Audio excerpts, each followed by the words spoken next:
नमस्कार मित्रों।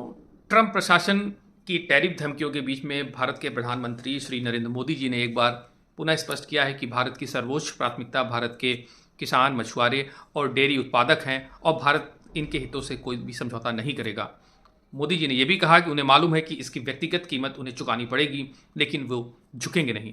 दरअसल अमेरिकी प्रशासन ये चाहता है कि भारत अपने बाजार उनके डेयरी प्रोडक्ट्स के लिए खोल दें, उनके जितने भी कृषि उत्पाद हैं उनके लिए खोल दिए जाएं और वो बेरोक टोक इस पे व्यापार कर सकें, जैसे कि सेब है, अखरोट है, मक्का है और सोयाबीन। इस तरह के उत्पादों को चाहते हैं कि भारत के बाजार में उनकी पहुंच आसान हो जाए, क्योंकि अभी जो भारत का टैरिफ है वो 20% से लेकर 100% तक है और इसकी वजह से भारत के किसानों का, भारत के डेयरी प्रोडक्ट्स का हित सुरक्षित रहता है। और मोदी जी इन्हीं की बात आज कर रहे थे और उन्होंने स्पष्ट किया है कि अमेरिकी प्रशासन को हम ये छूट नहीं दे सकते।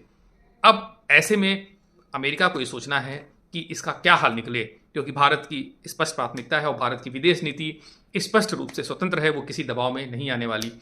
साथ ही जब ट्रंप से ये पूछा गया कि आपका तो खुद रूस से ठीक ठाक व्यापार है, ऐसे में आप भारत पे एक तरफा इस तरह का फैसला क्यों ले रहे हैं, तो वो बचते हुए नजर आए।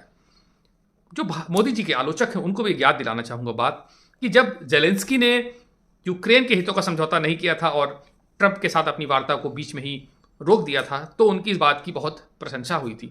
आज जब मोदी जी इस बात पे अपना स्टैंड क्लियर कर रहे हैं कि उनकी प्राथमिकता भारतवासी हैं, भारत के किसान हैं, पशुपालक हैं, तो ऐसे में मुझे लगता है कि इस समय उनको मोदी जी के देश के समर्थन में आलोचकों को खड़ा होना चाहिए, बजाय उन्हीं की आलोचना करने के। इस संबंध में आप अपनी राय जाहिर कर सकते हैं। धन्यवाद।